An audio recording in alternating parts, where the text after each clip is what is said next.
ये अध्याय 2 है, वास्तविक संख्याएं। यहाँ से कितने टाइप के प्रश्न देखने को मिल सकता है, तो जो टाइप रहेगा, जो जो एग्जाम में आ सकता है, उन्हीं टाइपों से संबंधित मैं प्रश्न बताऊंगा। यहाँ पे मैं जो प्रश्न अभी आपको बता रहा हूँ, जरूरी नहीं है कि वही प्रश्न आए, लेकिन same to same, type to type प्रश्न इसी से संबंधित आएगा। ठीक है, तो देखो सबसे पहले हम लोग प्रश्न देख लेते हैं इस प्रश्न को। 2 करनी 2 प्लस 3 करनी 5 और 5 करनी 2 माइनस 2 करनी 5 का योग ज्ञात कीजिए। ठीक है, योग ज्ञात करना है।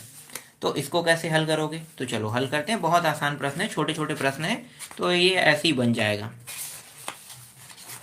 पहले मैं प्रश्न को लिख लेता हूं। ठीक है, प्रश्न क्रमांक 1, 2 करनी 2, 3 करनी 5 और 5 करनी 2 माइनस 2 करनी 5। ठीक है, 2 करनी 5, इसका योग ज्ञात करना है। तो योग ज्ञात करने का तरीका क्या है, इन दोनों को जोड़ देना है, सिंपल। तो 2 करनी 2 प्लस 3 करनी 5 प्लस, देखो इसे कोष्टक के अंदर लिख लेना है और इसको भी कोष्टक के अंदर लिख लो, 2 करनी 5। अब यहाँ पे जो कोष्टक लगा है, अब इसको हटाना है। ठीक है, पद को थोड़ा सा बड़ा करना है, इसीलिए हम लोग ऐसा कर रहे हैं। तो 2 करनी 2, 3 करनी 5, फिर प्लस 5 करनी 2, फिर माइनस 2 करनी 5। अब देखो करनी वाले मानों को देखना है। देखो 2 करनी 2 ये दोनों हैं और 5 करनी 2, मतलब 5 करनी 5 करनी यहाँ पे है। तो जो 2 करनी और 2 करनी वाले हैं वो एक साथ जुड़ेगा, तो जोड़ दो। तो ये 2 और ये भी करनी 2 है ना, तो 5 और 2 कितना हो गया 7, तो 7 करनी 2 आ गया यहाँ पे। अब यहाँ पे देखो ये 3 है और ये 2 है और 5 5 करनी है, तो घट जाएगा, एक प्लस में एक माइनस में है, तो घटाएंगे तो कितना आ जाएगा, घटाने पर ये आ जाएगा प्लस करनी 5 आ जाएगा। और यही क्या है, इस प्रश्न का उत्तर है। तो एकदम आसान तरीके से, इस तरीके से बस आपको क्या करना है, हल करना है। तो ये सबसे सरल और सबसे आसान प्रश्न है ना। और चलो अगला देखते हैं, सेकंड प्रश्न। देखो सेकंड प्रश्न, इसमें क्या करने के लिए कहा है, देखो अंतर के नाम से दिया हुआ है। ये जो प्रश्न है अंतर कह रहा है। अंतर का मतलब क्या होता है, घटाना। ठीक है, तो इस बार क्या करेंगे, घटाएंगे। तो 2 करनी 5 प्लस 5 करनी 7 और 8 करनी 7 माइनस 5 करनी 5, इसका बस हमें क्या निकालना है, अंतर निकालना है। तो कितने का अंतर आ रहा है, अंतर अंतर अंग्रेजी में हम इसे डिफरेंस कह देते हैं। तो डिफरेंस हमें बताना है। तो सबसे पहले हमें क्या करना होगा, इसे लिखना होगा। तो डायरेक्ट इस बार मैं जोड़ देता हूँ, मतलब दोनों को अंतर निकाल लेते हैं ना, तो डायरेक्ट लिख देता हूँ। ठीक है, तो यहाँ पे 3 करनी 5, फिर प्लस 5 करनी 7, कोष्टक के अंदर लिखो, फिर माइनस, ये लगाना बहुत जरूरी है। ठीक है, माइनस लगाना बहुत जरूरी है। फिर यहाँ पे 8 करनी 7, फिर माइनस 5 करनी 5। ठीक है, इसका क्या निकालने वाले हैं, अंतर। तो देखो अब आगे क्या करेंगे, 3 करनी 5 प्लस 5 करनी 7, माइनस का अंदर गुणा कर दो। तो देखो माइनस जो लगा है इसका अंदर गुणा हो जाएगा, तो जो मान अंदर में प्लस में है वो माइनस हो जाएगा। तो माइनस 8 करनी 7 और माइनस माइनस प्लस 5 करनी 5। अब देखो समान समान करनी वाले को समान समान करनी के साथ ये जोड़ना है और घटाना है, तो जो भी होगा हम लोग वैसे ही करेंगे। तो देखो ये करनी 5 है, ये भी करनी 5 है, ये दोनों जुड़ सकते हैं, दोनों प्लस में है, तो ये हो जाएगा 8 करनी 5। इसके बाद देखो ये जो है, ये करनी 7 है, ये करनी 7 है, ये बड़ा है और ये छोटा है ना, तो माइनस चिन्ह बड़ा है, तो माइनस को लेंगे और घटाएंगे तो कितना आ जाएगा, 3 करनी 7 आ जाएगा। यही क्या है, इस प्रश्न का उत्तर है। तो देखो घटाने वाला भी इस तरीके से बन गया, ये भी आसान था। अब गुणा वाला देख लेते हैं, तीसरा टाइप। ये सब प्रश्न बहुत आसान है, इससे संबंधित ही प्रश्न आपके एग्जाम में आएगा, या तो जोड़ना आएगा या घटाना या गुणा या भाग आएगा, है ना। तो गुणा तक है, भाग तक तो दिया नहीं है, तो गुणा रहेगा। तो गुणा वाला भी एक प्रश्न देख लेते हैं। गुणे वाले को कैसे बनाना है, देखो 2 प्लस करनी 3 गुणित 2 माइनस करनी 3, ये सिंपल गुणा है। गुणा कैसे करते हो, तो गुणा करते हैं, देखो ये जो एक पद है इसको जैसा वैसा रहने देते हैं और ये जो 2 है इससे एक बार पूरा गुणा करेंगे। तो 2 से जब गुणा करेंगे तो ये हो जाएगा 2 दूनी 4, फिर ये प्लस है तो प्लस लिखो और 2 करनी 3, तो ये हो गया 2 करनी 3 आ गया। ठीक है, अब दूसरी बार क्या करेंगे, इससे अब इस पूरे पद को वापस गुणा करेंगे।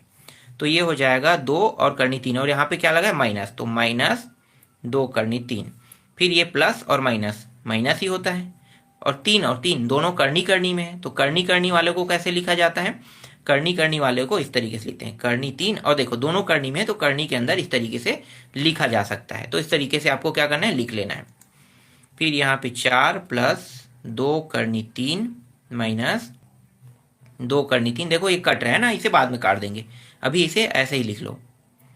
फिर ये देखो ये है जोड़ा बना रहा है, तो जोड़ा बना रहा है तो यहाँ से मैं बाहर निकाल सकता हूँ, तो जोड़ा बन रहा है मतलब ये क्या है, ये ऐसे कर सकते हो 3 का वर्ग, तो 3 जो है ये पूरे का पूरा बाहर आ गया। इस तरीके से इसे हम लोग क्या करेंगे, बाहर निकाल लेंगे। ठीक है, अब यहाँ पे काट दो, ये दोनों सेम है प्लस माइनस के कारण है ना, तो प्लस माइनस है और सेम टू सेम है। और देखो 4 और 3 घटाओ कितना आएगा 1, यही क्या है इस प्रश्न का उत्तर है। तो इस तरीके से गुणे वाले को बनाया जाता है। ठीक है, गुणा वाला भी अब आपको समझ में आ गया। चलो आगे देखो, गुणा वाले के बाद अब और कोई प्रश्न है क्या इससे संबंधित, नहीं है। ठीक है, ये 3 टाइप के तीनों अलग अलग प्रश्न है, एक जोड़ने में, घटाने में, गुणा में मैंने बता दिया। अब इन तीनों के अलावा अब आपको और कोई प्रश्न देखने की जरूरत नहीं है, इन तीनों को बस इसी तरीके से देख लेना और ये आसान हो गया है ना। अब आगे बढ़ते हैं, देखो इंपॉर्टेंट प्रश्न में चौथा टाइप, ये है हर का परिमेयकरण करना। तो हर के परिमेयकरण वाले प्रश्नों को कैसे बनाना है, तो ये हमारा चौथा प्रश्न है, मतलब चौथा टाइप है समझो। ये करनी 5, इसका परिमेयकरण करना है। तो परिमेयकरण करना है तो कैसे करते हैं, ये जो करनी 5 है इसका ऊपर और नीचे दोनों में इस तरीके से गुणा कर देते हैं। अब गुणा करेंगे तो देखो करनी 5 एकम करनी 5, तो करनी 5 का 5 हो जाएगा और ये कितना होगा, इसे इन दोनों का गुणा करेंगे तो 5 गुणित 5 ऐसे ही होगा। फिर आगे बढ़ो, फिर ये करनी 5 और ये 5 का वर्ग, जब ये वर्ग बन जाएगा तब ये क्या होता है, ये बाहर आ जाएगा इस तरीके से है ना, वर्ग बनने पर ये बाहर आ गया। तो करनी 5/5 यही क्या है इस प्रश्न का उत्तर है। तो इस तरीके से ये जो परिमेयकरण है ना, तो परिमेयकरण इस तरीके से किया जाता है। ये समझ में आ गया। एक और प्रश्न है लेकिन इसे मैं आप लोगों को खुद बनाने के लिए कहूँगा, इस प्रश्न को मैं छोड़ देता हूँ। ठीक है, देखो ये प्रश्न है, इसको कैसे बनाओगे, ये भी परिमेयकरण करना है, हर का परिमेयकरण, तो इसमें भी वैसे ही करना है सेम टू सेम। ठीक है, तो इसको मैं छोड़ देता हूँ, इसको बनाना ये चौथे के साथ मैं ले लेता हूँ। ठीक है, चौथे का पहला मान लो इसे, तो चौथे का पहला या चौथे का दूसरा। ठीक है, अब थोड़ा सा कठिन प्रश्न देखते हैं। अभी तक तो मैंने आप लोगों को सरल सरल प्रश्न बताया ना, जो 2-2 नंबर या 3-3 नंबर का था। अगर 4 नंबर और 5 नंबर या 6 नंबर में ये प्रश्न आता है तब आप कैसे बनाओगे, तो देखो ये प्रश्न, ये बड़ा प्रश्न है, संख्या 0.70 के ऊपर में बार लगा हुआ है को P/Q के रूप में व्यक्त कीजिए कह रहे हैं। किसके रूप में व्यक्त करना है, P/Q के रूप में व्यक्त करना है। तो इसको कैसे हल करना है हमें। ठीक है, तो सबसे पहले क्या करेंगे, इसे मैं x मान लेता हूँ, कुछ मान लेता हूँ। ठीक है, तो यहाँ पे मैं लिख लेता हूँ माना, ये हमारा 5वां प्रश्न है, माना x बराबर 0.70, ये बार लगा हुआ है। ये बार का मतलब क्या होता है, ऊपर में जो बार लगा है इसका मतलब क्या होता है, इसका मतलब होता है कि ये जो 70 है वो बार बार बार बार, बार का मतलब क्या है, बार बार बार बार बार बार रिपीट होना। कैसे, देखो अगर मैं इस बार को हटाता हूं तो यहाँ पे मैं आपको थोड़ा सा समझा देता हूँ। ये हो गया 0.70, अब बार हट गया तो ये फिर 70, फिर ये पीछे में 70, फिर ये पीछे में 70, इस तरीके से ये अनंत तक के जाएगा। कहाँ तक के जाएगा, अनंत तक के। तो अगर किसी के ऊपर में बार लगा है तो इसका मतलब क्या है कि ये इस तरीके से 70 70 70 ये अनंत तक के जाते रहेगा। देखो कुछ प्रश्न ऐसे हैं जिसके ऊपर बार जैसे लगते हैं ना, जैसे 6-7 शब्दों का हो गया, जैसे ऐसे फिर ऐसे, इसके ऊपर में बार लगा, इसका मतलब क्या है, इसका मतलब होता है कि 0.6759, फिर 6759, फिर 6759, इस तरीके से ये अनंत तक के ये भी जाएगा। तो देखो 4 अंकों पे बार लगा है, मतलब 4 अंक के रूप में ये क्या हो रहा है, बार बार रिपीट हो रहा है। ठीक है, तो ये यही बताना चाह रहा है कि इसके ऊपर बार लगा है 70 के ऊपर, तो 70 जो है वो हर बार क्या हो रहा है, इस तरीके से रिपीट हो रहा है, एक बता रहे हैं। ठीक है, तो ये समझ में आ गया। इसे मैं समीकरण 1 नाम दे देता हूँ। ठीक है, समीकरण 1 हमें मिल गया। अब क्या करेंगे, अब इसे ये जो दिया हुआ है ना, इसे अब पूरा लिख लेते हैं। ठीक है, कैसे, 0.70, फिर ये 7 जीरो, फिर 7 जीरो, इस तरीके से बार बार जो रिपीट है उसके साथ पूरा का पूरा अब इसे लिख लेते हैं। तो इस तरीके से मैंने लिख लिया। अब आगे क्या करेंगे, आगे ना देखो ये कितने संख्या का है, 2 संख्या का है। 1 2 2 संख्या का है, तो 2 संख्या का है, इसका मतलब ये है कि इसके साथ मुझे 100 का गुणा करना होगा, तो दोनों पक्षों में। ठीक है, ये पहला पक्ष है, ये दूसरा पक्ष, तो यहां पे हमें लिखना होगा दोनों पक्षों में 100 का गुणा करने पर अगर ये तीन संख्या में होता तो कितने का गुणा करते हैं, 1000 का। देखो ये 4 संख्या में, तो इसमें यहाँ पे गुणा कितने के करेंगे, यहाँ पे 4 संख्या है तो 10,000 का गुणा करेंगे। समझ में आ रहा है, संख्या डिपेंड करता है। ये 2 संख्या में है तो 100 का गुणा, 3 करते हैं तो 1000 से गुणा, और 4 संख्या होता तो 10,000 से गुणा, और फिर बढ़ जाता तो 1,00,000 से गुणा। तो समझ में आ रहा है ये किस तरीके से इसे गुणा करना है। तो ये जो बार लगा है इसके साथ वाले जो संख्या इसको देखना है, तो 2 संख्या में है तो इसलिए इसको 100 से गुणा करते हैं, तो 100 गुणा तो 100x हो गया, और यहाँ भी 100 का गुणा होगा, तो ये जो 2 संख्या ये बाहर आ जाएगा, मतलब ये दशमलव की इस पार आ जाएगा। तो ये रहा 70 दशमलव, फिर 70, फिर 70, इस तरीके से ये बार बार रिपीट होते जा रहे हैं। यहां तक आपको समझ में आ गया। अब क्या करेंगे, ये हमारा दूसरा समीकरण बन गया। अब हम लोग क्या करने वाले हैं, ये जो पहला समीकरण है, ठीक है, एक तो पहला समीकरण हमारे पास और एक दूसरा समीकरण, ठीक है, तो पहला और दूसरा समीकरण को क्या करने वाले हैं, इसे थोड़ा सा अब अलग तरीके से लिख लेते हैं। ये दूसरा समीकरण अभी नाम मत दो, अब देते हैं इसे 100x, ये 70 हो गया। अब फिर ये बार बार रिपीट हुआ है तो बार वापस लगा दो, ठीक है, क्योंकि ये बार बार रिपीट ही हो रहा है तो बार को वापस लगा देंगे, तब इसे दूसरा समीकरण देना है। क्यों, क्योंकि यहाँ पे देखो बार पहले से लगा हुआ है और इसे हमने पहला समीकरण माना है। अब यहाँ भी हम क्या करेंगे, 70 जो है गुणा करने के बाद 70 दशमलव इस पार आ गया, फिर ये जो 70 बार बार रिपीट हुआ है तो बार को फिर दशमलव इसी पार वाली संख्या में वापस रख देते हैं। ठीक है, ये दूसरा समीकरण। अब हमारे पास समीकरण 1 समीकरण 2 है, तो समीकरण 2 में 1 को क्या करेंगे, घटाएंगे, तो लिखो घटाने पर। समीकरण 2 में समीकरण 1 को घटाने पर, तो पहले मैं 2 को लिख लेता हूं, तो ये रहा 100x बराबर 70.70 के ऊपर बार। फिर ये समीकरण 1 x बराबर 0.70 बार। अब घटा दो, तो देखो यहाँ पे चिन्ह क्या है, प्लस, यहाँ भी चिन्ह क्या है, प्लस है ना, तो प्लस है, लेकिन घटाना है मुझे, तो घटाना तो क्या होगा, जो प्लस रहेगा वो माइनस हो जाएगा। तो देखो ये जो प्लस है ये हट गया, मैं गोला कर देता हूँ, इसका मतलब हो गया कि हट गया, तो कौन सा चिन्ह लग गया, माइनस। यहाँ भी इसे गोला कर देता हूँ, तो यहाँ पे कौन सा चिन्ह लग गया, माइनस। अब घटाओ 100 में x को घटाओगे कितना आएगा, 99, तो 99x आ गया। अब यहाँ पे देखो ये दोनों जो है सेम टू सेम है, इसका मतलब है कि इन दोनों की जगह में 0 आ जाएगा, फिर दशमलव, ये देखो 0 और ये 0 और 7, तो मतलब 70, तो यहाँ पे आ गया 70 आ गया और यहाँ पे 99 आ गया। अब थोड़ा सा बचा है उसे बगल में हल कर लेता हूँ, तो यहाँ पे 99x है हमारे पास लेफ्ट हैंड साइड में, और राइट हैंड साइड में 70, दशमलव के बाद 0 है, इसका कोई वैल्यू नहीं होता है तो उसको सिर्फ 70 बस लिखेंगे। फिर x बराबर 70, और ये गुणा के फॉर्म में, कोई भी मान अगर गुणा के फॉर्म में होगा ना, जैसे x है, y है, z है, किसी का भी मान निकालना है, अगर वो गुणा के फॉर्म में हो तो हमेशा क्या करेगा, दूसरे साइड में जाकर ये इस संख्या को भाग करेगा इस तरीके से। ठीक है, तो यहाँ पे ये भाग कर रहा है और हमें इसे किस रूप में व्यक्त करना था, p/q के रूप में। तो ये जो मान है ये p/q के रूप में व्यक्त हो गया। यही क्या है, इस प्रश्न का उत्तर है। देखो आसानी से ये प्रश्न का उत्तर मैंने निकाल दिया। ये समझ में आया, बहुत आसान और बहुत ही सरल है ये प्रश्न। अब दूसरा प्रश्न, एक और प्रश्न है, इसमें दिया हुआ है, तो इसको कैसे बनाओगे।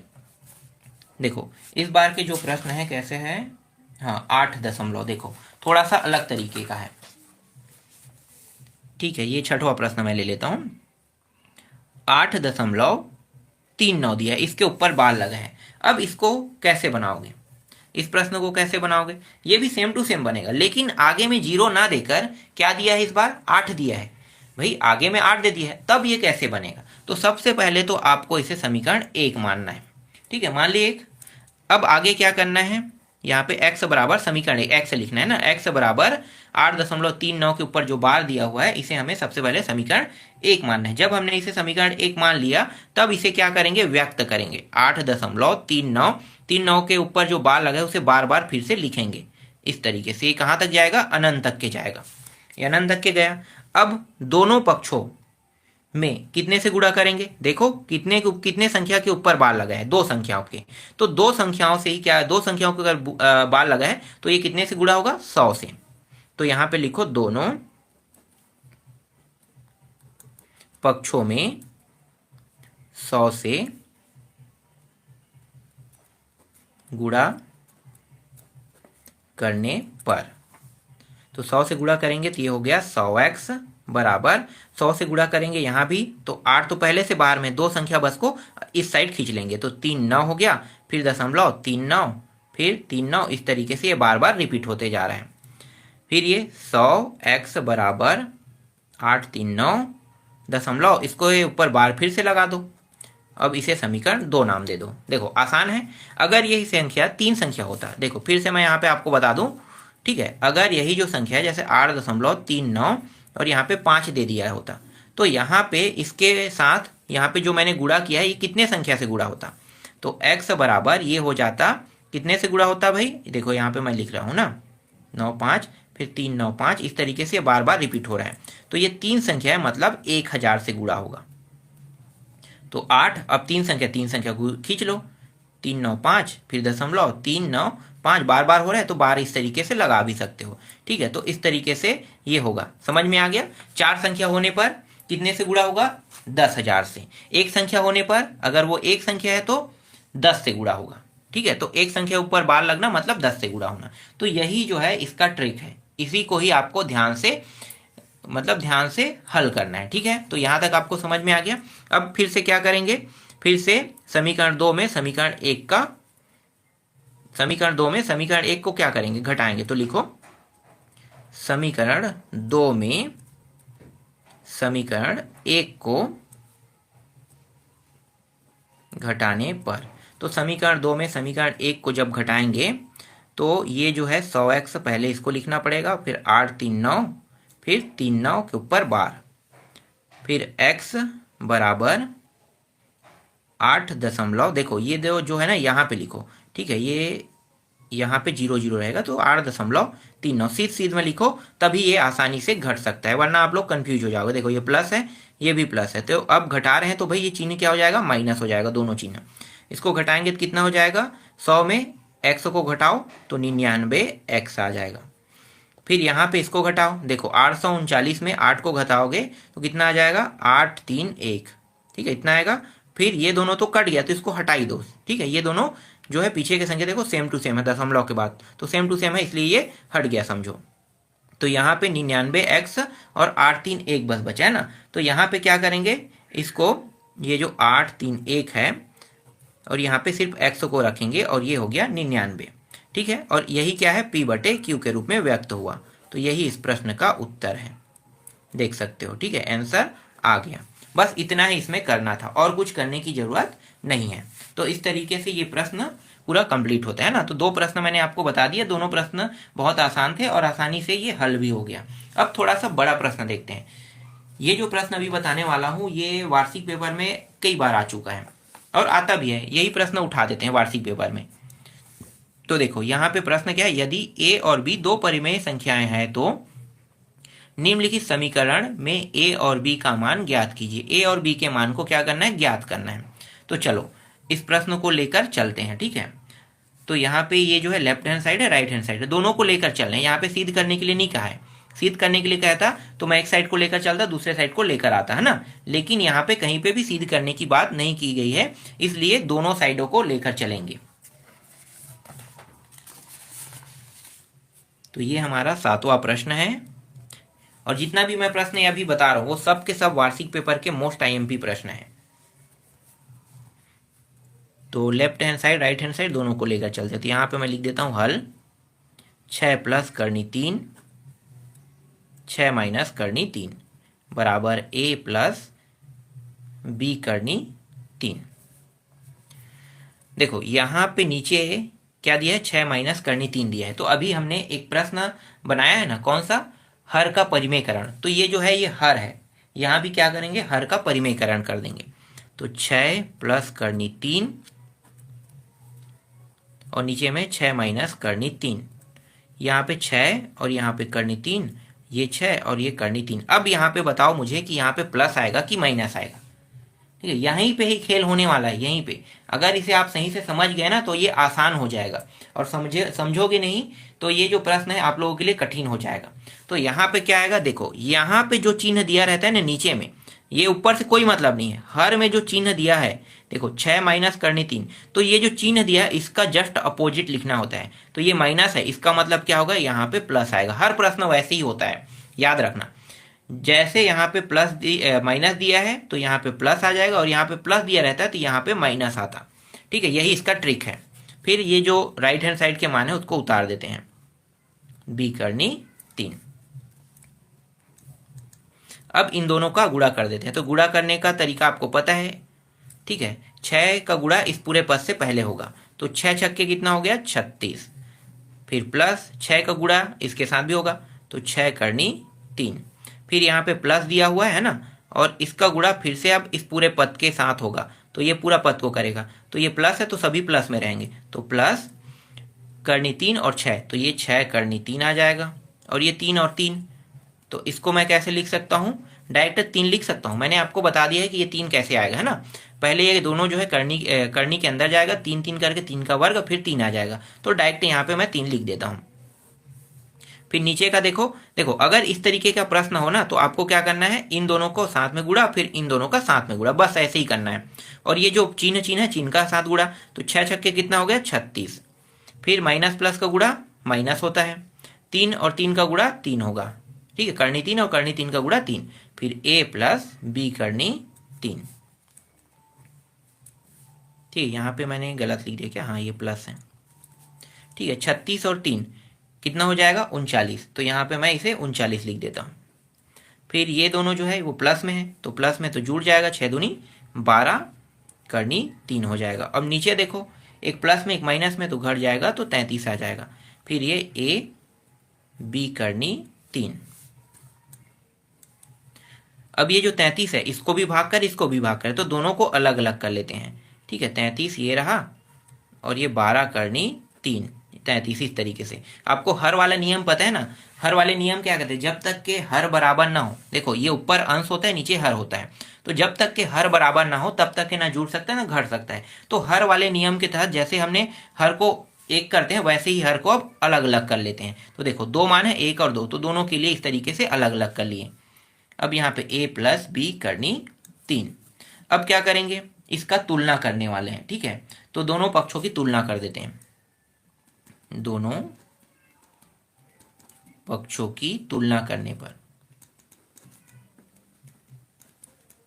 कैसे तुलना होगा, तो ध्यान देना, ये जो है ये करनी 3 है, तो करनी 3 वाला करनी 3 के साथ तुलना होगा। अब जिसमें करनी 3 नहीं दिया है, मतलब ये देखो ये सिर्फ नंबर वाला है, तो इसकी तुलना किसके साथ होगा, इसके साथ होगा।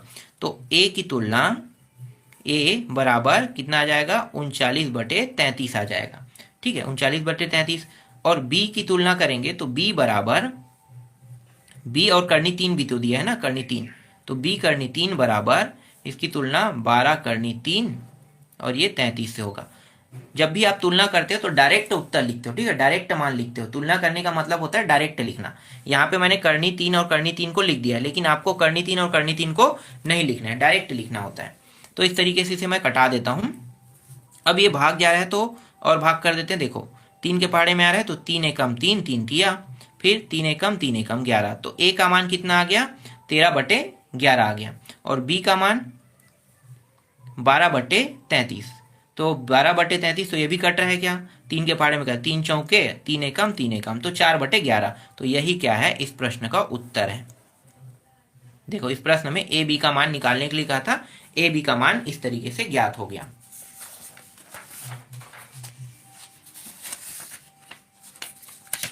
इसके बाद अगला प्रश्न देखते हैं। ठीक है, ये सारे के सारे इंपॉर्टेंट प्रश्न हैं। इसके बाद देखो अगला प्रश्न ये है, 5 प्लस करनी 3 और यहाँ पे 2 माइनस करनी 3 प्लस 2 माइनस करनी 3 अपान 2 प्लस करनी 3 को सरल कीजिए कह रहा है। इसको कैसे बनाओगी। सारे प्रश्न बहुत ही आसान होते हैं, बहुत ही आसान, बस आपको तरीका पता होना चाहिए। तो मैं यहाँ पे बहुत ही बारीकी से बता रहा हूँ आप लोगों को। ये कौन सा प्रश्न है, 8वां है ना, ये इस अध्याय का 8वां प्रश्न है। जितना प्रश्न मैं बता रहा हूँ बस इन्हीं प्रश्नों को अच्छे से फोकस कर लेना, सारे प्रश्न इससे संबंधित जितने भी रहेंगे वो आपके मतलब आपसे आसानी से बन जाएगा, और वार्षिक पेपर के लायक तो ये सारे प्रश्न हैं। तो सभी प्रश्नों की अगर आप प्रैक्टिस कर ले तो वार्षिक पेपर में आपका नंबर बहुत अच्छे से आएगा, यहाँ तक कि प्री बोर्ड में भी अच्छा नंबर आपका आएगा। तो चलो इसको हल करते हैं। देखो यहाँ पे मुझे क्या परिमेयकरण करने की जरूरत है, नहीं है। पहले से यहाँ पे देखो ये 2 मान दिया है, अगर मैं इनका लघुत्तम निकाल देता हूँ तो आसानी से ये हल हो जाएगा। तो लघुत्तम विधि से हल कर लेते हैं। ठीक है, लघुत्तम विधि। तो लघुत्तम विधि में क्या होता है, ये जो पद है ये इसको पूरा गुणा करेगा और इसको गुणा करेगा, फिर ये जो है इसको गुणा और इसको गुणा, इसी तरीके से करते हैं। तो वैसे ही कर लेते हैं। 5 + करनी 3 जैसा वैसा रहने दो, कोष्ठक के अंदर लिख दो, और ये जो है इसको ले जाते हैं इसके साथ, तो 2 + करनी 3। फिर यहाँ पे क्या लगा है प्लस, और ये जो मान है इसको लिख लेते हैं 2 - करनी 3, और इसका गुणा इसके साथ है ना, तो ये वाला भी लिखना पड़ेगा, तो 2 - करनी 3 इस तरीके से। अब इन दोनों का साथ में गुणा, तो 2 - करनी 3 और 2 + करनी 3, ये हो गया 2 + करनी 3 है ना। तो 2 + करनी 3 का इसके साथ गुणा करोगे, 2 + करनी 3 का इसके साथ गुणा करोगे तो एक बार ये पूरा इस पद को गुणा करेगा और दूसरी बार ये पूरे पद को गुणा करेगा। तो यहाँ पे मैं डायरेक्ट गुणा कर देता हूँ, तो 2 पंचे 10, फिर 2 करनी 3 आ जाएगा, फिर ये करनी 3 गुणा करेगा, तो ये हो जाएगा 5 करनी 3, और फिर प्लस ये जो दोनों करनी में है तो इसको मैं 3 लिख सकता हूँ। ठीक है, इसके बाद प्लस, फिर ये जो 2 है ये इस पूरे पद को एक बार गुणा करेगा, तो 2 दूनी कितना हो गया, ये 4 हो गया। फिर ये माइनस है, माइनस लिखो, फिर 2 करनी 3 लिख दो। फिर ये जो करनी 3 है इस पूरे पद को अब ये गुणा करेगा, तो यहाँ पे माइनस है तो माइनस लिखो, और 2 करनी 3, फिर ये माइनस माइनस क्या हो जाएगा प्लस, और ये करनी 3 कितना होगा 3 हो जाएगा। ठीक है,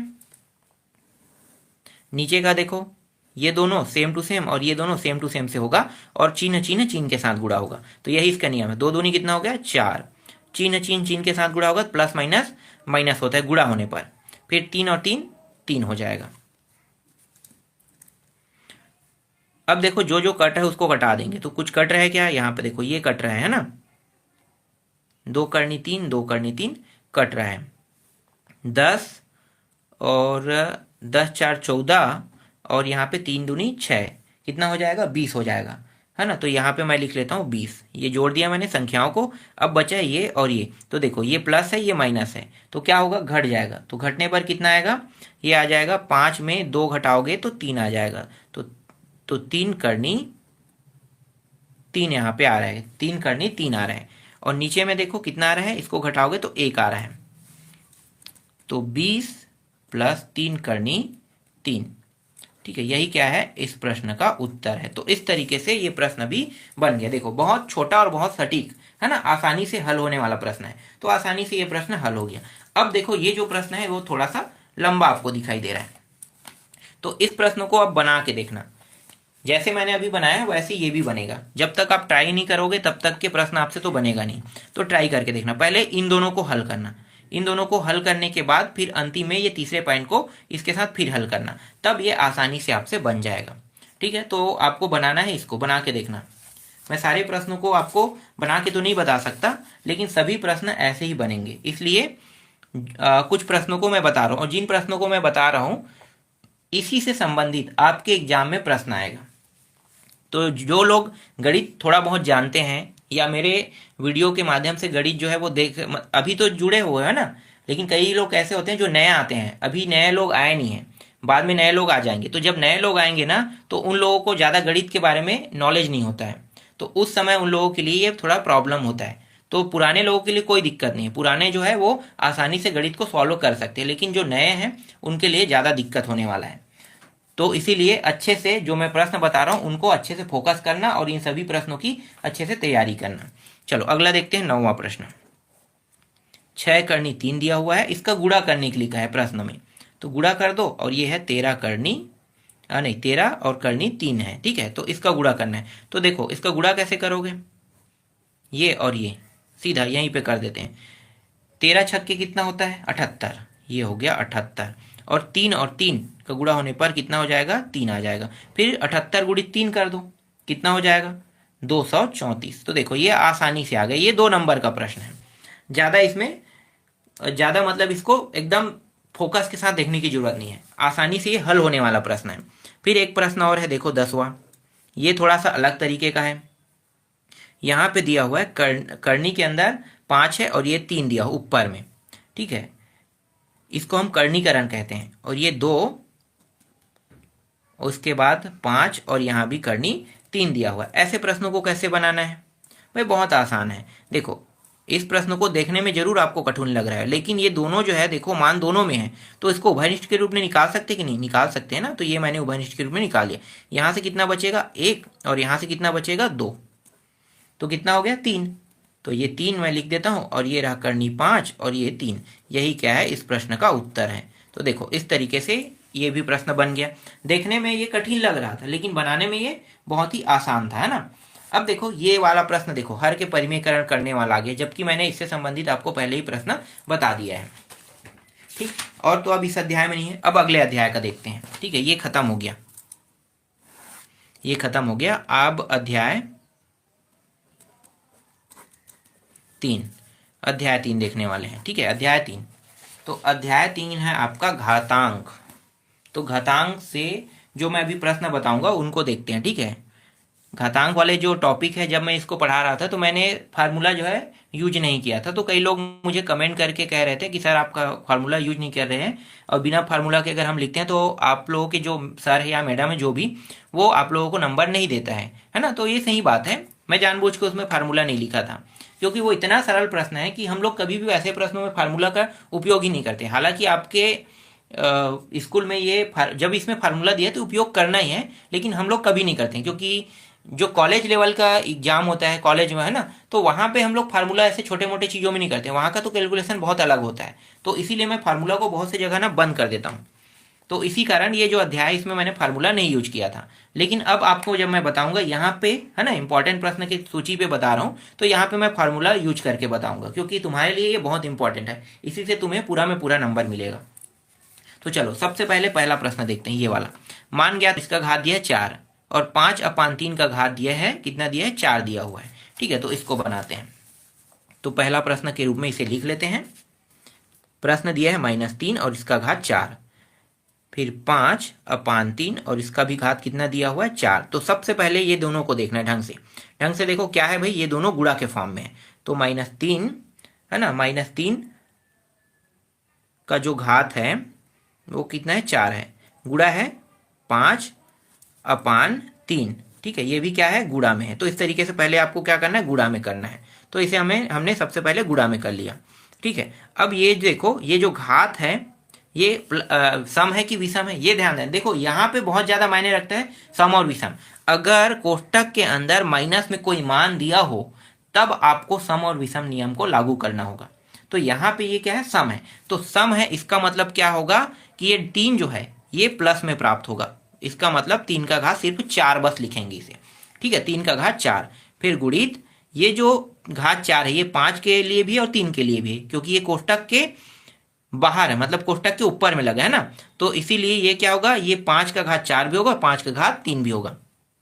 तो 5 का घात 4 और 3 का घात 4, इस तरीके से होगा, ठीक है। अब यहाँ पे मैं आगे क्या करने वाला हूं, ये जो देखो ये जो 3 दिया हुआ है 3 का घात 4, ठीक है, 3 का घात 4 है और ये जो है 3 के घात 4। तो यहाँ पे मैं अब नियम बता देता हूँ। देखो यहाँ पे एक सूत्र लगेगा, ठीक है। कौन सा सूत्र लगेगा, ये है 1/am के फॉर्म में हो तब हमें क्या करना है, इसे a-am के फॉर्म में लिखना है। तो ये जो सूत्र है यहाँ पे लग रहा है, तो ये आ गया इस तरीके से, ये ऊपर चला जाएगा तो ये हो जाएगा 3 का घात -4। ये प्लस में है तो ऊपर जाके क्या हो गया, देखो ये प्लस में था ना तो ये ऊपर जाके माइनस, तो ये माइनस हो गया। फिर गुणित 5 का घात 4। अब देखो आगे क्या होगा, 3 4 -4, फिर 5 का घात 4। तो ये देखो दोनों घात कितना है, सेम सेम है ना, एक प्लस माइनस में। तो 3 का घात 0 और 5 का घात 4। तो 3 का घात 0 का मतलब कितना होता है, कोई भी मान हो अगर घात 0 आता है तो उसका सीधा 1 लिखना है आपको, और 5 का घात 4, फिर 1 एक को तो अब लिखेंगे नहीं, एक का गुणा इसके साथ करेंगे सेम आएगा। तो 5 का घात 4 मतलब 5 गुणित 5 गुणित 5 गुणित 5, इस तरीके से लिखेंगे। 5 पंचे 25, 25 पंचे 125, 125 पंचे 625। यही क्या है, इस प्रश्न का उत्तर है। तो देखो इस तरीके से इस प्रश्न को बनाना था, ठीक है। तो मैंने बना के आपको दिखा दिया और एक फार्मूला भी मैंने यहाँ पे यूज कर दिया। जो फार्मूला यहाँ पे लग रहा था उस फार्मूला को मैंने यहाँ पे लगा दिया, ठीक है। तो किस फार्मूला के तहत, फार्मूला अब उसे नहीं कहेंगे, इसे क्या कहते हैं, इसे फार्मूला नहीं कहते हैं, इसको सर्वसमीका जैसे कुछ चीज बोलते हैं, इसे फार्मूला नहीं कहेंगे, ये सर्वसमीका टाइप का कुछ होता है, ठीक है। तो इस तरीके से आपको बनाना है। अब दूसरा प्रश्न देखते हैं। चलो दूसरा प्रश्न, अभी मैंने आपको एक प्रश्न दिखाया ना, अब इस बार जो प्रश्न दिखा रहा हूं देखो, ये भाग से है प्रश्न, इसको कैसे बनाना है। तो इस प्रश्न को पहले मैं लिख लेता हूं, -5 का घात 3 भागित 5 का घात -7, इस तरीके से दिया हुआ है।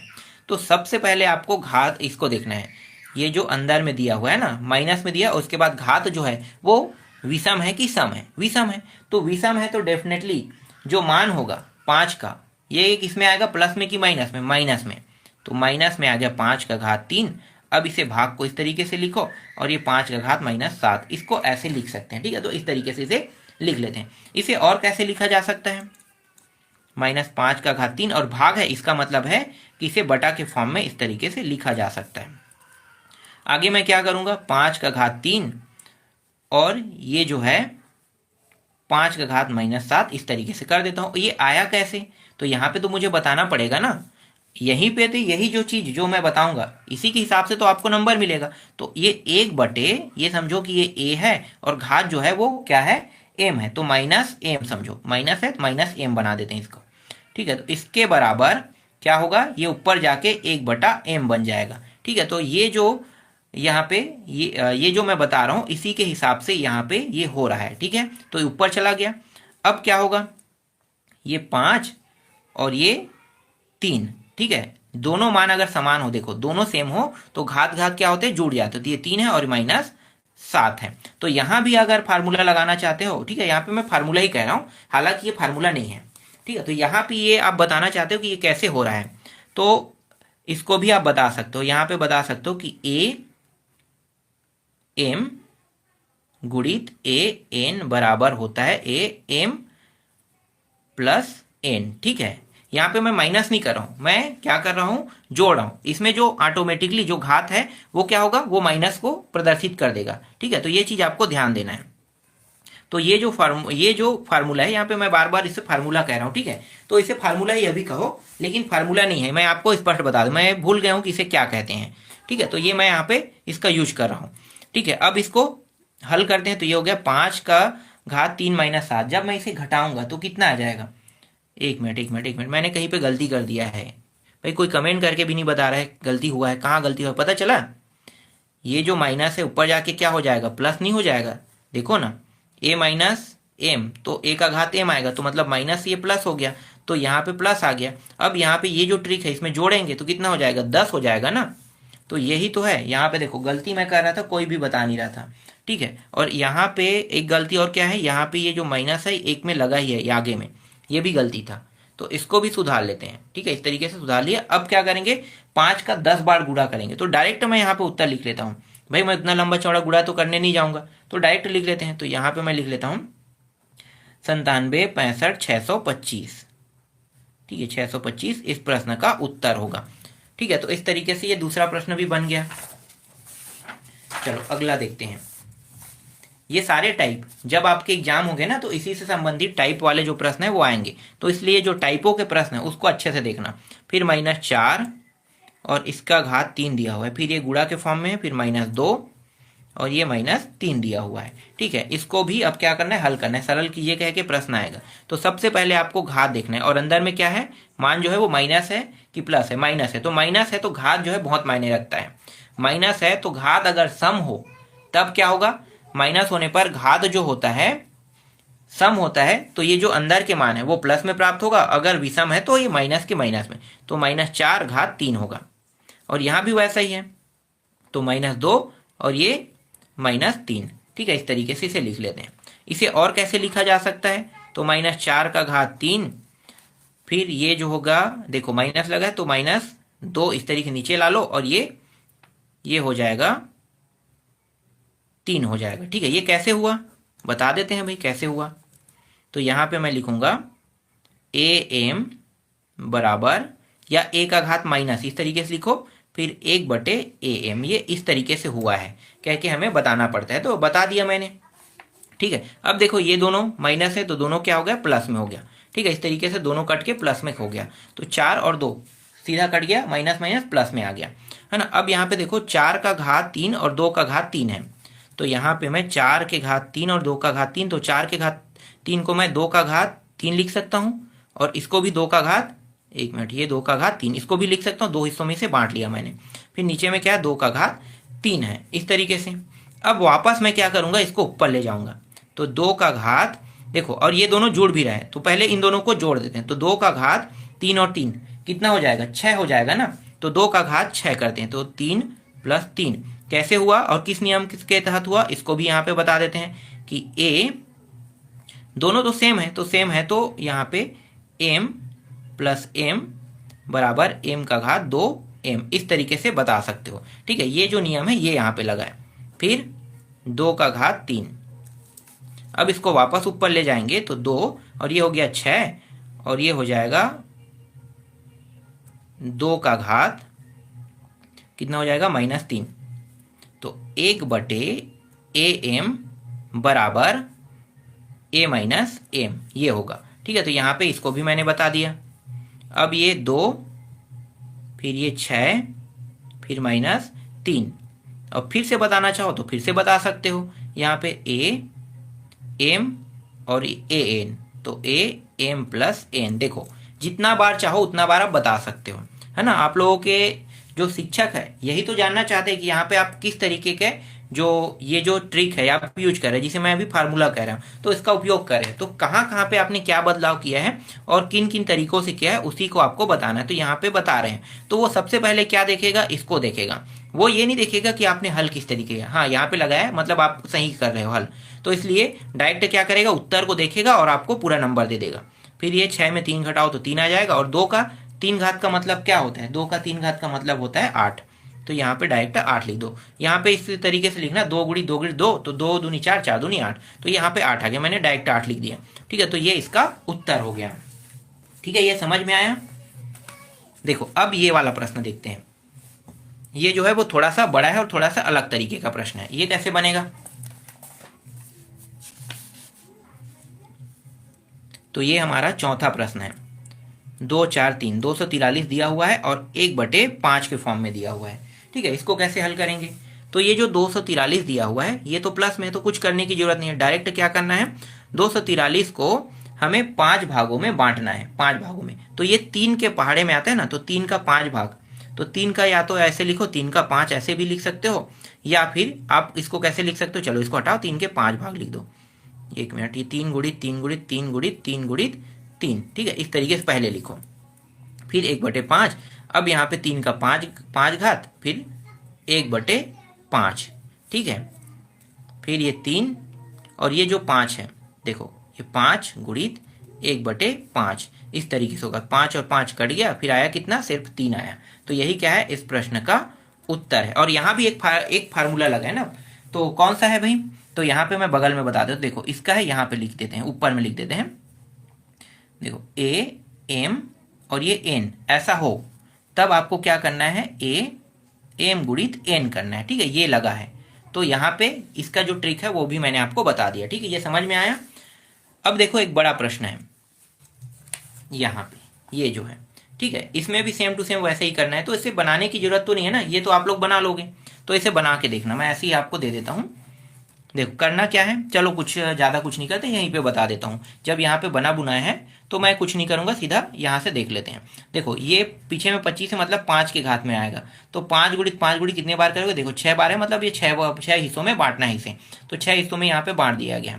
फिर आगे क्या किया है, 6 इस तरीके से, फिर 1/6, ये 6 बाहर आके क्या हो जाएगा, 6 और 6 कट जाएगा, फिर 1 आ जाएगा ना, और उत्तर कितना आएगा, 5। अब यहाँ पे कौन सा फार्मूला लगा है, तो देखो am(n), ठीक है, a कोष्टक के अंदर है ना, a का घात m कोष्टक के अंदर, और उसके ऊपर में घात n है। अब ये दोनों क्या होता है गुणा में, तो देखो ए एम गुणित एन, ये वाला ट्रिक लगा है। तो बस इसी को आपको जानना है, ठीक है। अगला देखो 5वां प्रश्न, यहाँ पे इन दोनों में से मैं एक प्रश्न को बताऊंगा। तो ये 23 वाला देख लेते हैं, ये कैसे बनेगा। 23 का घात 1/2 है और 23 का घात 3/2 है। 23 का घात 1/2 गुणित में दिया हुआ है 23 का घात 3/2 दिया हुआ है, ठीक है। इसको अब हल करते हैं। तो देखो इसको हल करेंगे तो ये जो 23 दिया हुआ है, ठीक है, दोनों सेम है। तो सेम है, इसका मतलब क्या होगा, इसका मतलब ये होगा कि घात जुड़ जाएगा, 1/2 प्लस 3/2। अब यहाँ पे जो ट्रिक लगा है उसको भी बता देते हैं, ठीक है। कोष्टक के अंदर में यहाँ पे मैं बता दें, चूंकि ए एम गुणित ए एन बराबर ए एम प्लस एन, यही होगा, ठीक है। तो ये मैंने बगल में बता दिया, ठीक है, आपको इसी तरीके बताना है। फिर यहाँ पे 23, देखो हर अगर बराबर हो तो आसानी से जुड़ सकता है। तो हर बराबर है मतलब 3 और 1 कितना हो गया 4, तो 4/, आ गया 2, 2 एकम 2 दूनी, 2 बार में कटा, तो 23 का 2 घात, 23 का 2 घात, तो 23 का 2 घात मतलब 23 गुणित 23, तो 23 गुणित 23 कितना होता है, तो 500, ये 29 होता है। तो यही क्या है, इस प्रश्न का उत्तर है। देखो इस तरीके से ये आपका 5वां प्रश्न भी आसानी से हल हो गया, ठीक है। यहाँ पे मैंने बगल बगल में इसे हल कर दिया है। आपको क्या करना है, बगल में नहीं करना है, आपको क्या करना है, जब भी आप हल करोगे तो इसको नीचे नीचे में करना है। जब आपको आंसर शीट दिया जाएगा तो आप हमेशा नीचे नीचे में हल करते आना, ठीक है। इसके बाद भाग वाला प्रश्न भी देख लेते हैं। एक प्रश्न भाग से देखते हैं। 5 प्रश्न हो गए, 6वां प्रश्न है, ये आपका अगला टाइप है। देखो इसमें इस बार क्या दिया है, 21 और 21, 7/3, 1/3 दिया हुआ है। इसको कैसे बनाना है, तो 21 7/3 भागित 21 1/3 ऐसा दिया हुआ है, ठीक है। तो ये हो गया 21, ये हो गया 21, और देखो ये भाग में हो तो क्या होता है, घट जाता है, ठीक है, गुणा में जुड़ता है, भाग में घट जाता है, तो ये -1/3। अब यहाँ पे किस नियम के तहत हुआ है, तो उस नियम को लिख देते हैं, ठीक है। तो नियम, हाँ मैं फार्मूला कह रहा था ना, नियम होता है, ठीक है। तो नियम, तो उस नियम को बताना पड़ेगा। तो ये होता है ए एम और भागित ए एन, ऐसा हो तो क्या होता है, ए एम माइनस एन होता है, ठीक है। तो ये इस नियम के तहत होता है। तो मैंने यहाँ पे नियम को लिख दिया, फिर बराबर 21। अब यहाँ पे देखो हर जब तक के बराबर नहीं होगा तब तक के ना तो जुड़ेगा ना तो घटेगा। तो यहाँ पे हर बराबर, इसलिए ये आसानी से घट सकता है। तो 7 में 1 घटाओ कितना आएगा, 6, और ये हर कितना है, 3 है, ये 3 एकम 3 दूनी कट गया, तो 21 का घात कितना हुआ, 2। तो 21, 1 मिनट, 21 गुणित 21 बराबर कितना होगा, 21 गुणित 21 करने पर कितना आ जाएगा, 4 1 4, ठीक है, इतना आ जाएगा। यही क्या है, इस प्रश्न का उत्तर है।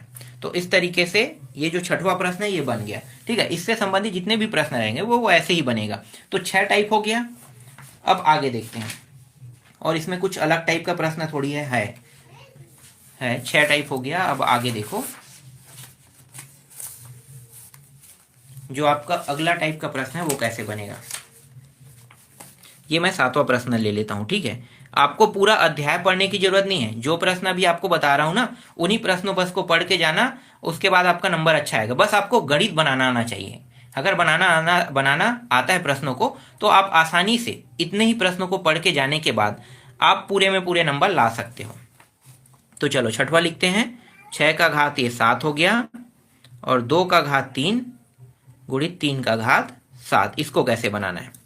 तो देखो ये जो 6 का घात 7 दिया है, सबसे पहले तो इसे 2 हिस्सों में बांटना है, 2 गुणित, तो 2 गुणित 3, और घात कितना है 7, तो दोनों में 7 घात बढ़ जाएगा, ठीक है। और नीचे कितना है, 2 का घात 3 और 3 का घात 7, ठीक है। इस तरीके से सबसे पहले आपको क्या करना है, बांटना है। फिर आगे क्या करोगे, आगे आपको क्या करना है, ये जो दोनों है अलग अलग हिस्सों में बटा है ना, तो इसे 1 मिनट, यहाँ पे मैंने थोड़ा सा गलत कर दिया, पहले इसे कोष्टक में लिखो, ठीक है, तभी तो मैं कुछ बता पाऊंगा। इसे कोष्टक में लिखना है, ठीक है, इस तरीके से कोष्टक में लिख लो। अब कोष्टक में लिखेंगे तो ये कैसे हुआ, यहाँ पे बगल में बता देते हैं। ये हुआ, एक ए बन गया, ये बी बन गया, तो ए बी है ना, इस तरीके से। और घात क्या है, तो इसको एम लिखते हैं। फिर बराबर ए का घात क्या करेंगे, एम, और b का घात n, इस तरीके से करेंगे, ठीक है। तो यहाँ पे नीचे में लिख देते हैं 2 का घात 7, देखो तो ये 2 का घात 7 हो जाएगा, और ये 3 का घात भी 7 हो जाएगा, इस तरीके से। फिर 2 का घात 3 और 3 का घात 7।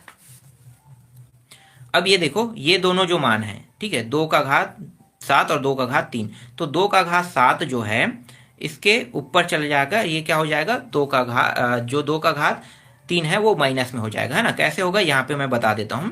देखो अगर मान सेम हो तो मतलब ये a हो गया और ये a हो गया, तो ये a का घात m ऊपर को मानो और नीचे वाले को a का घात n मान लो, ठीक है। तो a का घात m, a का घात n, तो यहाँ पे क्या होगा, a माइनस n हो जाएगा, ठीक है। भाग विधि का नियम यहाँ पे लगा देंगे, चूंकि यहाँ पे ये नियम लग रहा है तो ऐसे लगा देते हैं, ठीक है। यही सेम नियम इसके लिए भी लागू हो रहा है, तो 3 का घात यहाँ पे 7 माइनस 7 इस तरीके से। तो ये हो गया 2 का घात 4 और 3 का घात 0 हो जाएगा। आगे जब इसे हल करेंगे तो ये हो गया 2 का घात 4 और इसका मान कितना होगा, घात अगर 0 हो तो मैंने पहले ही बताया था आपको कि उसके जगह कितना रखना है, 1 रखना है। अब 2 गुणित 2 गुणित 2 गुणित 2, ये 2 का घात का 4 का मतलब ये होता है 2 दूनी 4, 4 दूनी 8, 8 दूनी 16, ये रहा 16 इस प्रश्न का उत्तर। तो देखो ये प्रश्न इस तरीके से बनेगा। अब मैं आपको बड़ा प्रश्न बता देता हूं। अभी तो मैंने 2 नंबर 3 नंबर के प्रश्न बताए ना, अब एग्जाम में जो प्रश्न आता है उन प्रश्नों को मैं बता देता हूं। ये बड़ा प्रश्न है, ठीक है। तो 8वां जो प्रश्न है ये आने वाले प्रश्न है, इसलिए इसे अच्छे से देखना। ये x का घात a और x का घात b इस तरीके से दिया रहेगा और इसका घात भी दिया हुआ है पूरे का a b। फिर गुणा लिखो, फिर x का घात b और x का घात c, ये रहा b प्लस c। फिर गुणित x का घात c और x का घात a और इसका भी घात कितना दिया हुआ है, c प्लस a, और सिद्ध करके इस बार लाना है, ठीक है। ये जो प्रश्न है ये सिद्ध करने वाला है, तो सिद्ध करके लाना है, तो सिद्ध करके कितना लाना है, 1 लाना है, ठीक है। इसको कैसे हल करेंगे, तो देखो क्या करना है, सबसे पहले यहाँ पे ये जो है ये x a माइनस b करना है, ठीक है। क्यों कर रहे हैं अभी मैं बताऊंगा, किस नियम के तहत होगा मैं बताता हूँ, ठीक है। ये हो गया, फिर गुणित x b माइनस c, फिर b प्लस c, फिर गुणित x c, फिर माइनस a, फिर यहाँ पे दिया उसको लिख लो c प्लस a, ठीक है। अब यहाँ पे बगल में नियम मैं बता देता हूँ किस नियम के तहत हुआ है। तो देखो भाग वाला नियम पता है आपको, ये क्या हो गया, ये हो गया a का घात m और नीचे वाला a का घात n बराबर a m माइनस n, इसी नियम के तहत हुआ है, ठीक है। तो यहाँ पे मैंने नियम को भी बता दिया,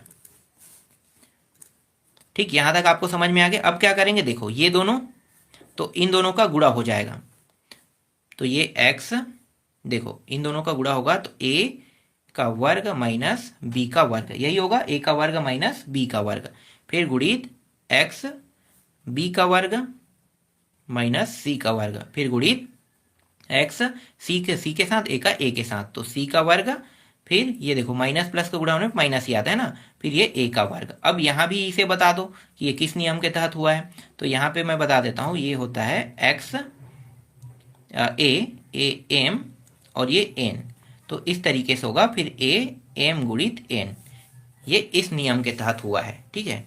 एक मिनट, थोड़ा सा तिरछा जा रहा था, ठीक है, सीधा कर लेते हैं, ठीक है। तो ये देखो इस नियम के तहत ये जो मान हमें प्राप्त हुआ है, ये भी समझ में आ गया, ठीक है। तो इस नियम के तहत अब आगे क्या करेंगे, देखो ये सभी को अब 1 के रूप में मान लेंगे, 1 के रूप में, ठीक है। देखो ना सभी में x x x रहा है, तो यहाँ पे सभी में x है, तो x बस को लिखना है, फिर ये जो है a का वर्ग माइनस b का वर्ग, फिर प्लस b का वर्ग माइनस c का वर्ग, फिर प्लस c का वर्ग, फिर माइनस a का वर्ग।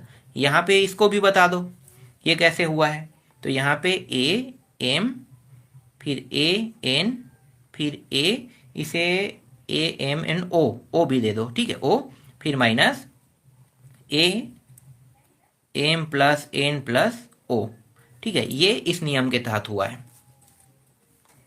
तो यहाँ पे a का वर्ग b का वर्ग माइनस प्लस होने के कारण ये सब कट गया, तो x का घात कितना है, 0। अगर किसी का घात 0 आता है इसका मतलब क्या होता है, 1 जो है वो क्या हो गया, सिद्ध हुआ। देखो बहुत छोटा ये भी प्रश्न है, देखने में जरूर ये कठिन लग रहा होगा, लेकिन हल होने पर देखो कि बहुत ही आसानी से इसका उत्तर आ गया। ठीक है, ये तो है दीर्घोत्तरीय प्रश्न जो 6 नंबर में आता है। इसके बाद 6 नंबर में आने वाले एक और प्रश्न दिखाता हूँ। ये प्रश्न भी 6 नंबर में आता है। देखो 1/1 plus x m minus n plus 1/1 plus x m minus n बराबर 1। इस प्रश्न को कैसे बनाओगे, अगर ये प्रश्न एग्जाम में आ जाता है तो इसे मैं 9वां प्रश्न नाम दे देता हूँ। ठीक है, 9वां प्रश्न के रूप में 1 प्लस, पहले प्रश्न को लिख लेते हैं, एक्स एम माइनस एन, फिर plus 1 plus x n minus m बराबर 1। ठीक है, ये हमें एक सिद्ध करके लाना है। तो लेफ्ट हैंड साइड को लेकर चलेंगे, तो इसको हल करते हैं। तो 1 प्लस ये हो गया एक्स एम, और ये जो एन है ना माइनस वाला, उसे मैं नीचे ले आता हूँ, तो ये माइनस एन किस नियम के तहत है मैं अभी आपको बताऊंगा इसको। ये 1 प्लस, यहाँ भी वैसे ही करेंगे, एक्स एन को ऊपर रहने देते हैं और नीचे में एक्स एम को ला लेते हैं। ठीक है, यहाँ पे अब नियम बता देते हैं। ये आया है, अगर ए एम माइनस एन हो तब इसे हम लोग लिख सकते हैं a m upon a n के फॉर्म में लिख सकते हैं। तो इस नियम के तहत में ये जो मान है देखो ये नीचे आया है। ठीक है, फिर आगे इसको हल करेंगे। देखो कुछ नहीं मतलब एक, कुछ नहीं मतलब एक, तो ये जो एक है इसके साथ ये जुड़ तो नहीं सकता, तो जुड़ने के लिए क्या करना पड़ेगा, हर को बराबर करना पड़ेगा। तो जब तक हर बराबर नहीं होगा तब तक कि जुड़ेगा नहीं। तो अब हर को बराबर करते हैं, तो इसका गुणा इन दोनों के साथ होगा। तो यहाँ पे मैं इसका गुणा कर देता हूँ, एक्स एन और ये प्लस एक्स एम। ठीक है, और एक का गुणा इसके दोनों के साथ होगा, तो एक का तो कोई फर्क ही नहीं पड़ता है ना, तो जैसा वैसा लिख देते हैं। फिर इन दोनों का गुणा, तो एक्स ये एन हो गया। ठीक है, और यहाँ पे मैं कुछ भूल गया हूँ कि हाँ यहाँ पे एक भूल गया हूँ। ठीक है, ये एक हो गया, ये ठीक है, फिर प्लस यहाँ भी एक लिखो। अब इन दोनों को कर लो, तो इसका गुणा इन दोनों के साथ और इसका गुणा इन दोनों के साथ, तो यहाँ पे एक का तो कोई मतलब ही नहीं बनता, तो इसका गुणा बस को हम लिखेंगे। ठीक है, ये हो गया, फिर एक्स ये एन हो गया, फिर इन दोनों का गुणा, तो ये एक्स एम हो गया। ठीक है, इस तरीके से ये 4 पद हैं।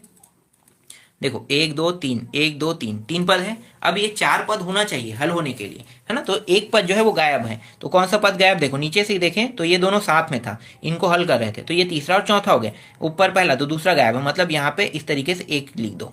अब हो गया 4 पद, तो पहला चौथे का गुणा कहाँ पे भाई, देखो यहाँ पे लिखो एक, यहाँ पे लिखते हैं। ठीक है, पहला चौथे का गुणा, दूसरा और तीसरे का गुणा, तो ये जो है एक्स का घात एन है ऊपर चला जाएगा, और ये x n plus x m, फिर प्लस यह भी ऊपर चला जाएगा, एक्स का घात एम, फिर एक्स का घात एम प्लस एक्स का घात एन, इस तरीके से।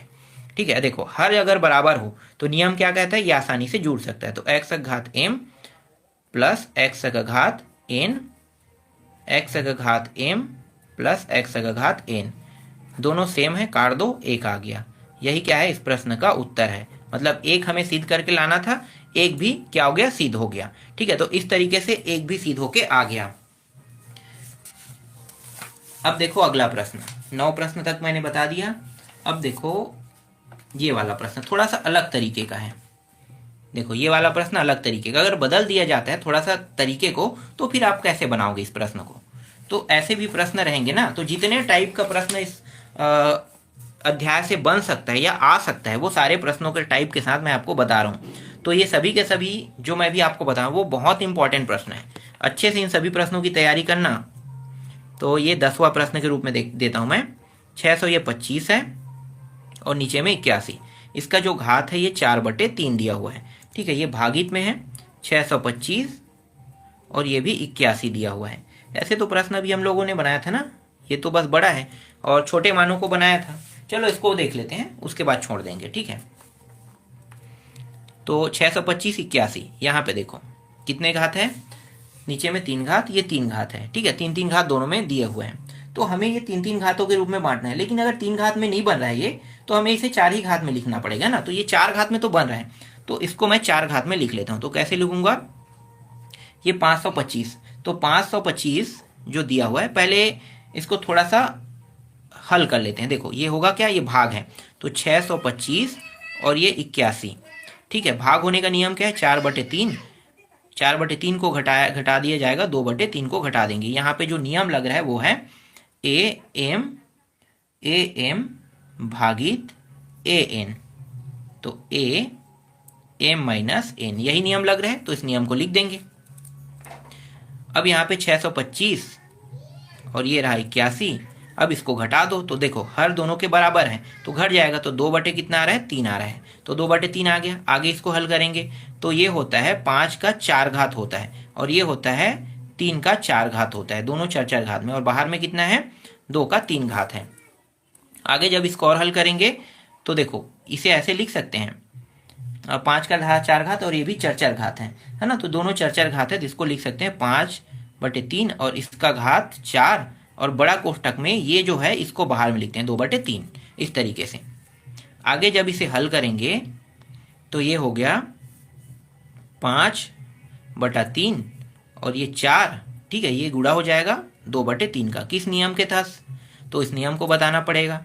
तो ये हो गया a का घात m और n, तो a m गुणित n, ये होता है नियम। तो ये जो आया है ना ये इस नियम के तहत आया है, तो ये हो गया 5 बटे 3 और ये 4 दूनी 8, 8 बटा 3, यही क्या है इस प्रश्न का उत्तर है।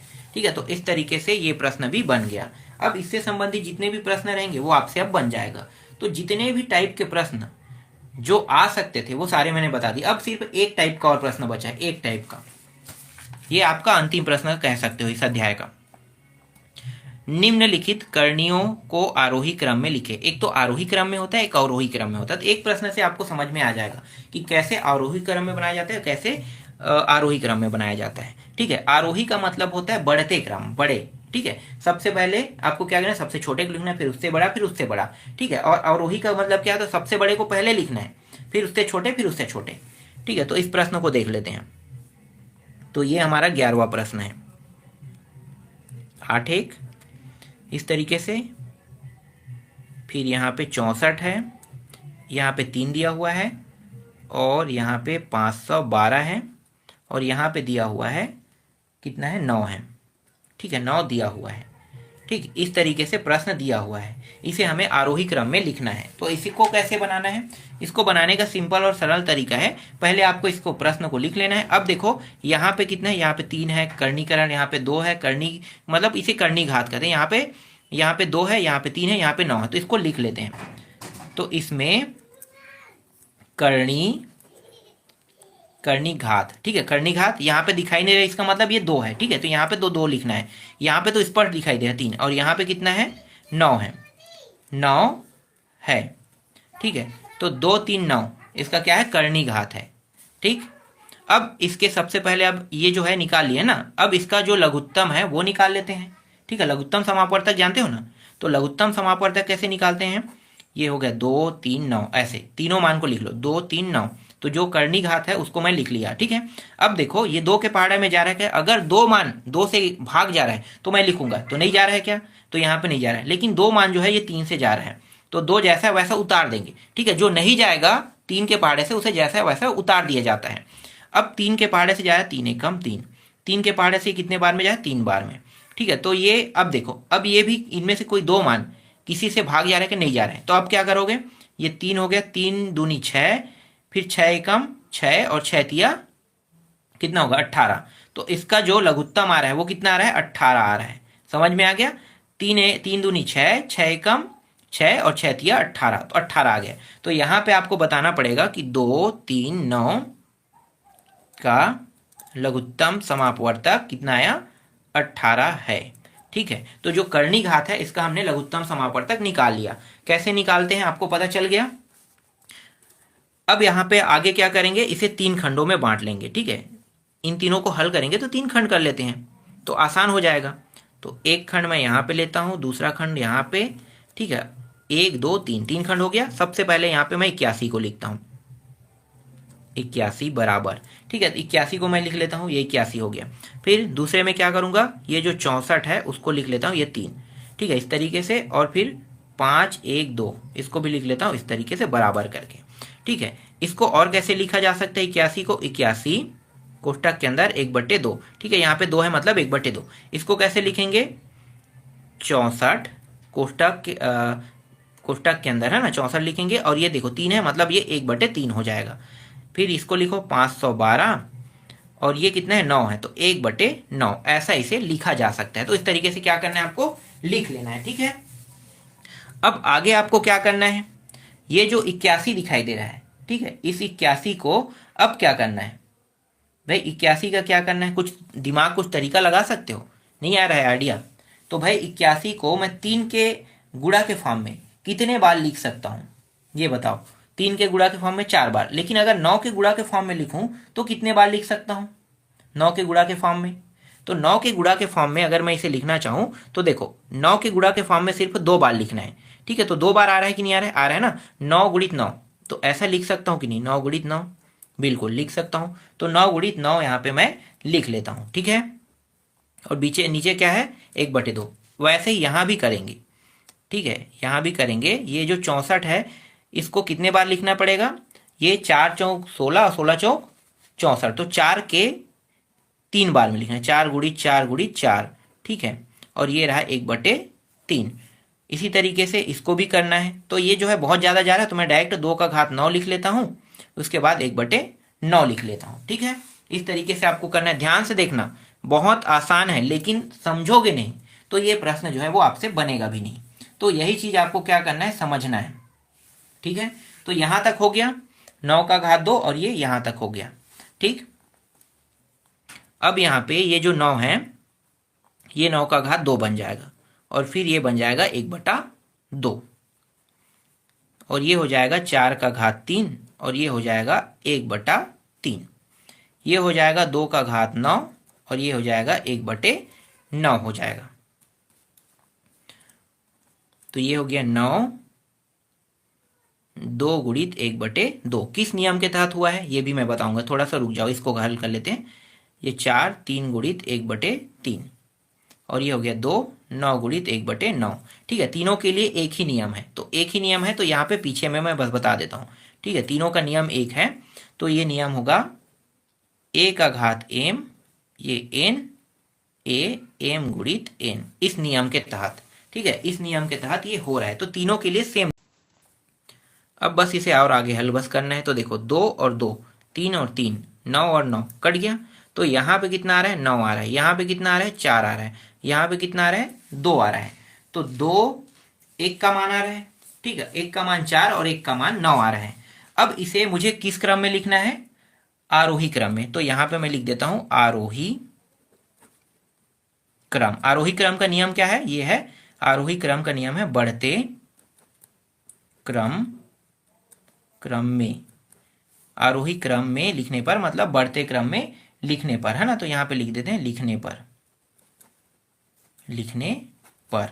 ठीक है, तो सबसे पहले किसको लिखेंगे, सबसे छोटे। देखो ना, बढ़ते क्रम मतलब छोटे को पहले, उसके बाद बड़े, उसके बाद उससे भी बड़े को लिखना है।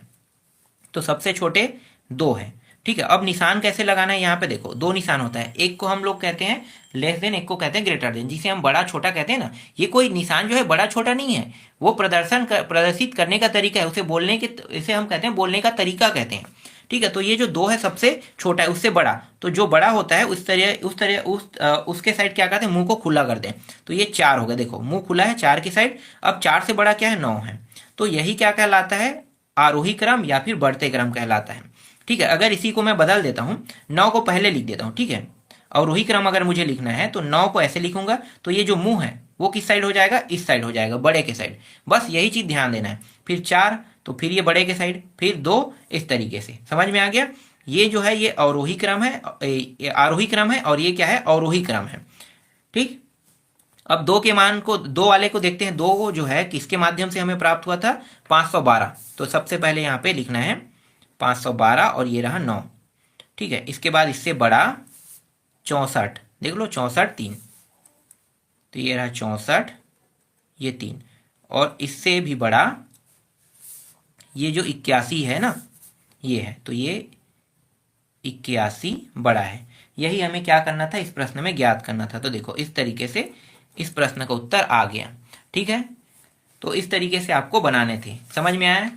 एक प्रश्न और देख लेते हैं, ये ऐसे कंप्लीट तो हो गया है। जो भी डाउट होगा इस प्रश्न से, आप लोगों का डाउट जो है वो क्लियर हो जाएगा। तो इस प्रश्न को देख लेते हैं। ये समझो कि ये अंतिम प्रश्न है, इसके बाद मैं ये वीडियो जो है वो मतलब ये जो क्लास है उसे ओवर कर दूंगा। ठीक है, एक प्रश्न और समझने के लिए देखते हैं। तो अभी कौन सा था, 11वां, तो ये 12वां प्रश्न के रूप में देख लेते हैं। जो भी डाउट होगा वो क्लियर हो जाएगा इस प्रश्न से। देखो 625, ठीक है, 625 का करनी घात दिया 4, 100 का करनी घात दिया हुआ है 2, जो जिसे लिखने की जरूरत नहीं है। 3 4 3, इसका जो करनी घात है वो इस प्रश्न में दिया हुआ है 3 दिया हुआ है। ठीक है, इसे भी आरोही क्रम में देख लेते हैं। मैं आरोही और अवरोही दोनों को बताऊंगा। ठीक है, तो ये हो गया। अब इसको भी 3 खंड में कर लेते हैं। देखो यहाँ पे अगर चाहते हो तो आप लोग लघुत्तम समापवर्तक निकाल सकते हो। मैं तो अभी बिना लघुत्तम समापवर्तक निकाल के हल करके दिखाया हूं ना। तो चलो मैं आपको लघुत्तम समापवर्तक भी बता। देखो यहाँ पे कितना है, 4 है, और इसका कितना है, 2 है, और इसका 3 है। ठीक है, करनी घात। तो देखो 2 मान कम से कम एक ही संख्या से भाग जाना चाहिए। तो 2 के पहाड़े में दोनों आता है, तो 2 दूनी 2 एकम 3 तो नहीं जाता, जैसा है वैसा उतार देते हैं। अब देखो ये जा रहा है कि इनमें से 2 मान नहीं जा रहा है, तो 2 दूनी 4, 4 एकम 4, 4 तिया 12, तो 12 आ रहा है। तो लघुत्तम समापवर्तक कितना आया, 12 आया इसका। ठीक है, अब यहाँ पे मैं लिखता हूं, ये जो है इसे लिख लेते हैं, में करनी घात कितना है, 4 है, 2 है, 3 है। ठीक है, 4 है, 2 है, 3 है, करनी घात है। ठीक है, और लघुत्तम समापवर्तक कहेगा तो लघुत्तम समापवर्तक 12 है। यहाँ पे मैंने लघुत्तम समापवर्तक भले मैंने लिख दिया, लेकिन लघुत्तम समापवर्तक का मैं यहाँ पे उपयोग नहीं करने वाला हूँ। लघुत्तम समापवर्तक उपयोग करूंगा तो थोड़ा सा ये कठिन हो जाएगा, तो मैं इसे आसान रखना ज़्यादा पसंद करता हूँ। ठीक है, तो जब भी आप कहोगे ना, तो ये जो करनी घात है तब तक के वहीं तक के लिखना, और लघुत्तम समापवर्तक को लिखने की जरूरत नहीं है, इसको हटा देना। ठीक है, सिंपल हल करना है आपको। तो चलो 3 खंडों में इसको भी बांट लेते हैं। इस तरीके से 3 खंड कर लेते हैं, ये खंड, 2 खंड, 3 खंड। सबसे पहले 625 को 4, 625 को कैसे लिख सकते हैं, 6 2 5, और ये 1/4 ऐसा लिख सकते हैं। ठीक है, दूसरा क्या है, 100 है, 100 इसको लिख सकते हैं 100, और ये 1/2, यहाँ पे कुछ नहीं, मतलब क्या है, 2 है। फिर इसको कैसे लिखेंगे, 3 4 3, करनी घात दिया हुआ है 3 दिया हुआ है इसका, तो इसको लिखेंगे 3 4 3, 1/3 लिखेंगे। तो ये हो जाएगा 1/4, मतलब इसको 4 हिस्सों में बांटना है 625 को। तो 5 का 4 घात होता है कि नहीं, होता है ना, तो 5 का 4 घात में बांट लेते हैं। ये हो गया 5 का 4 घात। ठीक है, जिसे हमें 5 गुणित 5 गुणित 5 गुणित करके प्रदर्शित करना है, तो मैं डायरेक्ट लिख देता हूँ, 5 का 4 घात होता है, तो ये 1/4, ये हो जाएगा। इसको 2 हिस्सों में बांटना है, तो 10 का 2 घात होता है, तो 10 का 2 घात इसे लिख लेते हैं, ये हो गया 1/2। इसको ये 3 4 3, मतलब 343 जो है वो 7 का होता है ना, तो 7 का लिखते हैं, तो 7 का 3 घात में होता है, तो 1/3 इस तरीके से। ठीक है, इसके बाद ये जो 5 है, 4 गुणित 1/4, और ये हो जाएगा 10, 2 गुणित 1/2, और ये हो जाएगा 7, 3 गुणित 1/3। यहाँ पे कौन सा नियम लगा है, बगल में मैं बता देता हूँ फिर से। ठीक है, ये हो गया ए एम कोष्टक के अंदर और एन कोष्टक के ऊपर में है, फिर ये ए एम गुणित एन, ये जो नियम है, इस नियम के तहत ये जो मान है ये आया है। नियम ज्यादा मायने रखते हैं इसमें। ठीक है, आप कैसे हल कर रहे हो ये ज्यादा मायने नहीं रखता है, आप नियम का किस नियम का उपयोग करें वो ज्यादा मायने रखता है, यही देखेगा। ठीक है, ये ऊपर है, ये नीचे कट गया, यहाँ पे ऊपर नीचे कट गया, यहाँ पे ऊपर नीचे सेम है, कट गया, तो यहाँ पे 5 बचा, यहाँ पे 10 बचा, और यहाँ पे सिर्फ 7 बचा। अब देखो सबसे छोटे मान को पहले लिखना है, तो सबसे छोटे मान कौन है, तो यहाँ पे आरोही क्रम में लिखने पर, ठीक है, आरोही क्रम में लिखते हैं, पहले 5 को लिखेंगे, 5 से बड़ा 7 है, 7 से बड़ा 10 है। ठीक है, अब ये जो 5 है किससे प्राप्त हुआ है, देखो 625 है ना, करनी घात 4, तो 625, ये करनी घात 4। फिर इससे बड़ा 7 है, तो 7 किससे प्राप्त हुआ है, 343 से प्राप्त हुआ है, तो 3 4 3, करनी घात इसका 3 था। और ये जो 10 है किससे प्राप्त हुआ है, 100 से, तो 100 करनी घात 2 था। ठीक है, तो यही क्या है, इस प्रश्न का उत्तर है। अगर यहाँ पे आरोही ना पूछ के अवरोही पूछ देता तो अवरोही क्रम, ठीक है, अवरोही क्रम में लिखने पर कह देता, तब आप क्या करते, भाई अवरोही क्रम में मतलब सबसे बड़े को पहले लिखना है, तो 10 को पहले लिखते, लेकिन मुंह किधर खुला रहेगा, 10 के साइड, है ना, जो बड़ा रहता है उसके साइड खोलना है आपको। फिर ये इस तरीके से, फिर ये 5 इस तरीके से। अब इसी को पलट देते हैं, तो ये हो गया 100, फिर ऐसे, फिर 3 4 3, फिर ये 3, फिर अंतिम क्या है 6 2 5 और ये रहा 4। देखो इस तरीके से इसे हल किया जाता है। तो यहाँ पे मैंने आपको आरोही और अवरोही दोनों को बता दिया। तो यहाँ पे अभी मैंने आपको अध्याय 6 पढ़ा, अध्याय 2 और अध्याय 3 दोनों को मैंने पूरा का पूरा डिटेल से आप लोगों को बता दिया। अगर आप इसे ध्यान से पढ़ते हो तो समझो कि आपका इस अध्याय से एक भी नंबर बाहर नहीं जाएगा, पूरा का पूरा आप नंबर इससे आसानी से ले आओगे।